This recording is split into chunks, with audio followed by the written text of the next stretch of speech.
జగన్మోహన్ రెడ్డి ముఖ్యమంత్రిగా ఉన్న సమయంలో ప్రజాధనంతో జగన్మోహన్ రెడ్డి జలసాలు చేసేవారు.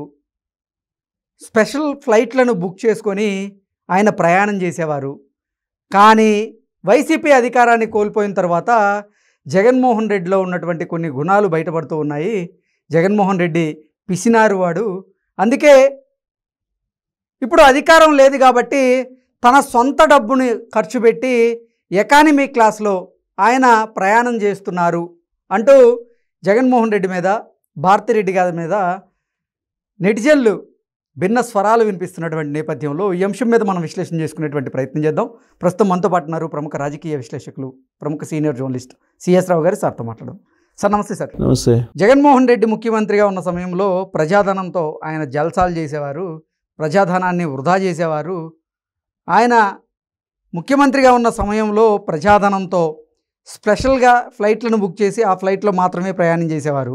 ఇప్పుడు అధికారాన్ని కోల్పోయిన తర్వాత ఆయన తన సొంత డబ్బుతో ఎకానమీ క్లాస్లో ప్రయాణం చేస్తున్నారు అంటూ ఓ పక్క జగన్మోహన్ రెడ్డిని, మరొక పక్క భారతిరెడ్డి గారి ప్రయాణం చేస్తున్నటువంటి ఫోటోల్ని ఇప్పుడు సోషల్ మీడియాలో ట్రోల్ చేస్తూ నెటిజన్లు అయితే భిన్న స్వరాలు వినిపిస్తూ ఉన్నారు.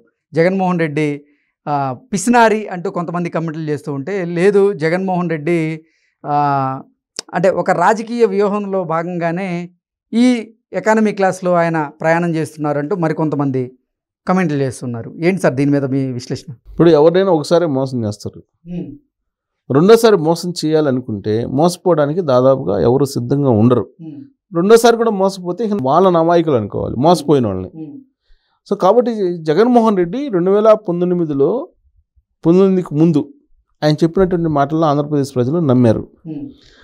తర్వాత జగన్మోహన్ రెడ్డి గురించి పూర్తిగా తెలియదు కాబట్టి ఆయన ఏం చేసినా ఏం మాట్లాడినా నమ్మారు. ఇప్పుడు ఆయన ఏం చేసినా ఏం మాట్లాడినా నమ్మనటువంటి పరిస్థితుల్లో ఆంధ్రప్రదేశ్ సమాజం ఉంది.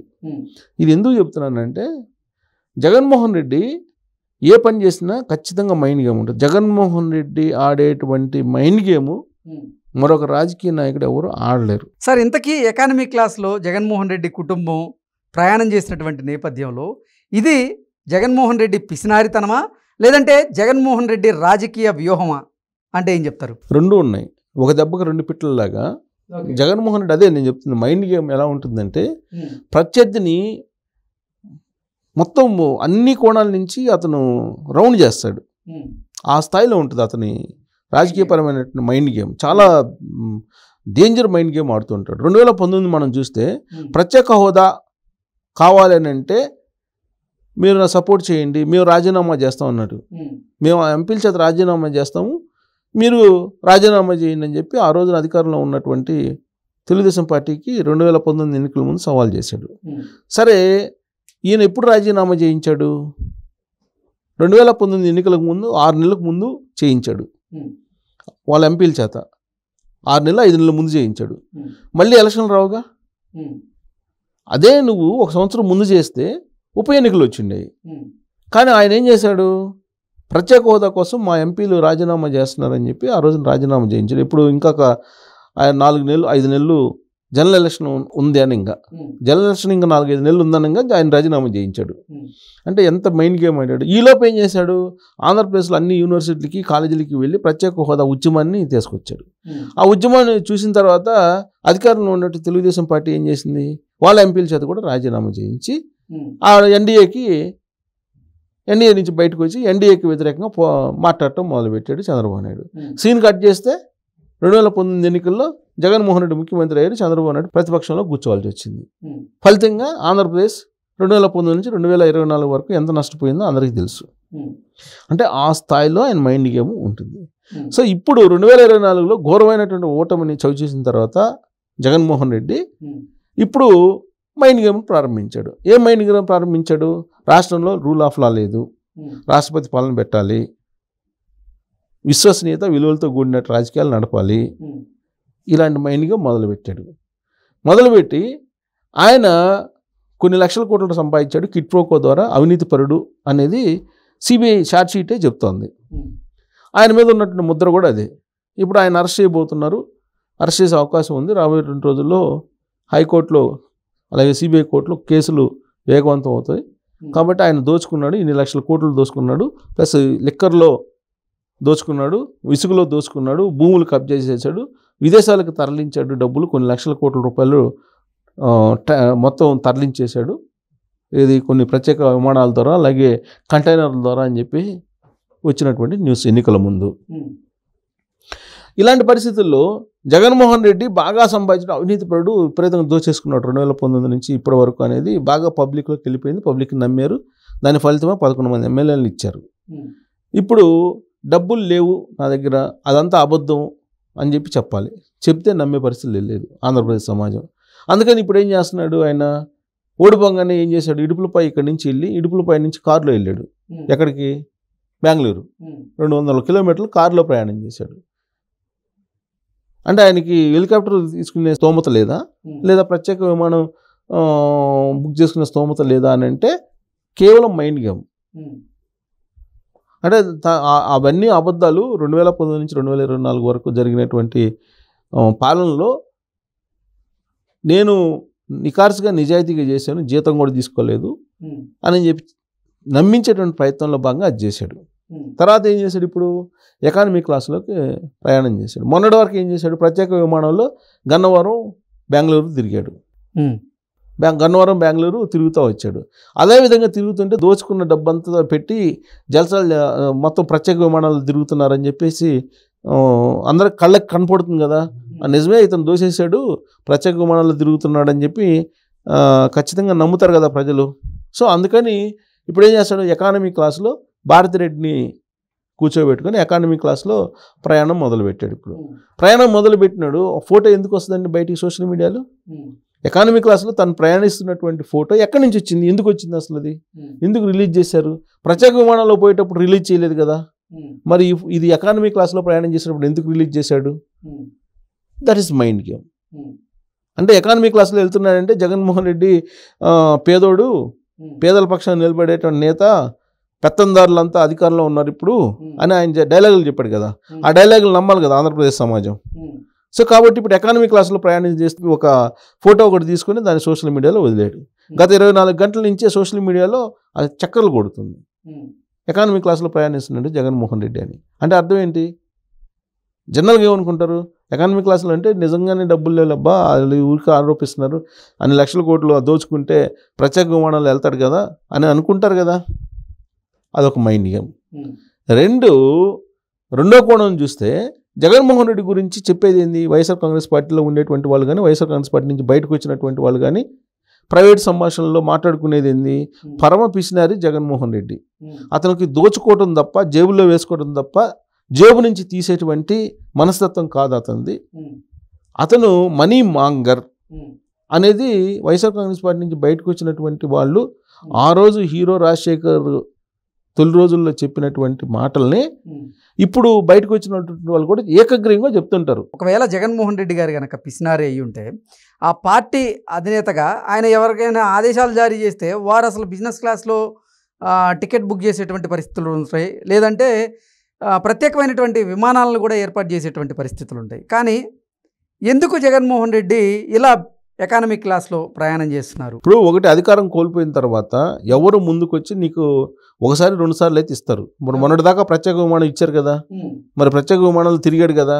ప్రతిసారి అధికారం కోల్పోయిన తర్వాత ఎవడెవడు అధికారంలో ఉన్నప్పుడు కంటిన్యూగా ఇస్తారు. కారణం ఏంటంటే ఆయనకి ఎంత సపోర్ట్ చేస్తుంటే అంత డబ్బులు నొక్కేయచ్చు ఇంకో రూపంలో, అందుకని ఇస్తారు. అధికారం కోల్పోయారు, అధికారం కోల్పోయిన తర్వాత 1-2 సార్లు అయితే ఇస్తారు, కానీ ప్రతిసారి అయితే వర్క్ ఎవరుగా.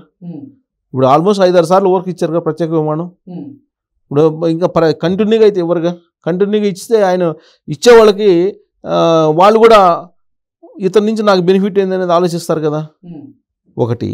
2, జగన్మోహన్ రెడ్డి పిసినారి కాకపోతే, పరమ పిసినారి కాకపోతే అతని దగ్గర డబ్బులు లేవా, వేరే వాళ్ళని అడగాల్సిన అవసరం లేదా?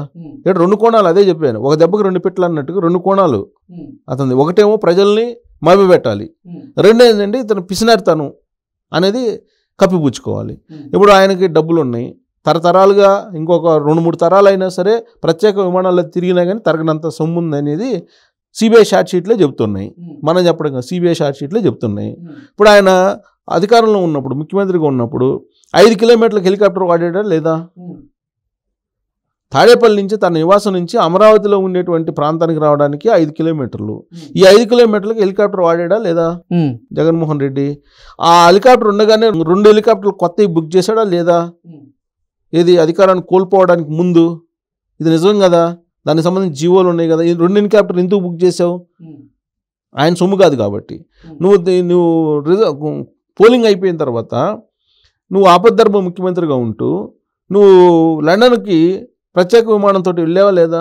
నీ సెక్యూరిటీని అక్కడ ₹1.5 పెట్టి తీసుకెళ్ళావా లేదా? ఇవన్నీ వాస్తవం కదా. 1000 మందితోటి నువ్వు స్పెషల్ సెక్యూరిటీ గ్రూప్ని ఏర్పాటు చేసుకున్నావు కదా 1000 మందితోటి. మరి ఇవన్నీ ఏంటి?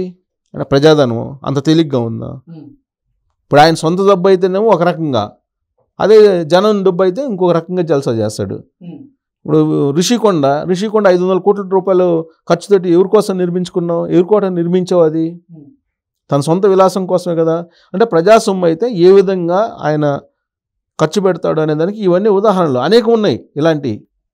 ఇప్పుడు ఆయన తాడేపల్లి ప్యాలెస్లో ఫర్నిచర్ కానీ ఏర్పాట్లు కానీ అదొక మళ్ళీ 250 కోట్లు 300 కోట్లు ఖర్చు పెట్టాడని చెప్పేసి లెక్కలు చెబుతున్నారు కదా. ఇంతవరకు ఫర్నిచర్ ఇవ్వలేదు కదా. జగన్మోహన్ రెడ్డి మనస్తత్వం, జగన్మోహన్ రెడ్డి పిసినారితనం గురించి వాళ్ళ పార్టీ వాళ్ళే చాలామంది చెప్తూ ఉంటారు. రీసెంట్గా నీకు పార్టీ ఆఫీసులకి అద్దె ఎందుకు ఇవ్వలేవు? అద్దె ఇవ్వలేని పరిస్థితిలో ఉన్నావా జగన్మోహన్ రెడ్డి? ఉన్నాడంటే ఎవరైనా నమ్ముతారా? మరి అద్దె ఇవ్వలేక తాళాలు వేశారు కదా. ఇప్పుడు వైఎస్ఆర్ కాంగ్రెస్ పార్టీ రాష్ట్ర కార్యాలయము ఏదైతే ఉందో దానికి తాళం వేసి మొన్నటి వరకు తాడేపల్లి క్యాంప్ ఆఫీస్గా నిర్వహించినటువంటి దాన్ని పార్టీ ఆఫీస్ కింద పెట్టుకున్నారు కదా. అంటే అద్దె చెల్లించలేక పెట్టుకున్నాడా? ఇవన్నీ ఏంటంటే ప్రజలను మభ్యపెట్టడానికి తన పిసినారితనం ఏదైతే ఉందో దాన్ని దాచిపెట్టుకునే ప్రయత్నం చేస్తూ ప్రజలకి లేనివాడు పేదోడు అనే ఒక సందేశం పంపించడానికి ప్రయత్నం చేస్తున్నాడు. వాస్తవంగా ఆయన గురించి తెలిసినటువంటి వాళ్ళు చెప్పేది ఏంటంటే అతను మనీ మాంగర్. కొంతమంది ఉంటారు ధన పిశాచులు అంటారు. ఆ ధన పిశాచి అనేటువంటి ఆ పదం అనేది చాలా పెద్ద పదం. అది దాన్ని వైఎస్ఆర్ కాంగ్రెస్ పార్టీలో దగ్గర నుంచి చూసినటువంటి వాళ్ళు కొంతమంది చెప్తూ ఉంటారు ఆయన గురించి. ధన పిశాచి, అతను ఎప్పుడు తీసుకోవటం, లాక్కోవటం, పీక్కోవటం తప్పితే మళ్ళా జేబులో నుంచి 10 రూపాయలు ఖర్చు పెట్టడం తెలియదు అతనికి. ఇవ్వాలనేటువంటి అసలు ఆ ఆలోచన ఉండదు అతనికి. పీక్కోవటం తప్ప, దోచుకోవడం తప్ప, దాచుకోవడం తప్ప ఆయనకి మళ్ళా ఖర్చు పెట్టడం, ఇవ్వడం అనేది అతనికి అసలు అతని చరిత్రలో రికార్డులో లేదు అనేది ఆ పార్టీలో ఉండేటువంటి వాళ్ళు కొంతమంది చెప్పేటువంటి మాట. నిజంగా కనుక ఆయనకి ఇచ్చే గుణం ఉంటే ఇప్పుడు భారతీయ సిమెంట్ ఉద్యోగులు ఎందుకు ధర్నా చేస్తారండి? జీతాలు పెంచమని. జీతాలు పెంచలేదని ధర్నాలు చేస్తున్నారు కదా. ఇప్పుడు ఎక్కడి దాకా ఎందుకు సాక్షి పేపర్ ఉంది. సాక్షి పేపర్లో ఎప్పుడు ఎంత ఇంక్రిమెంట్లు వేశారు చెప్పను.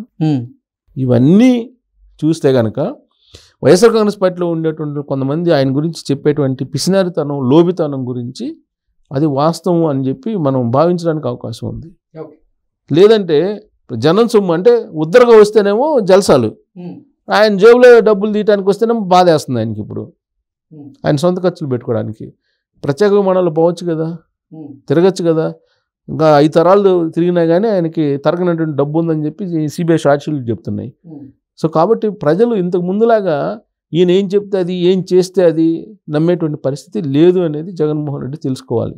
Okay sir, thank you so much. Thank you.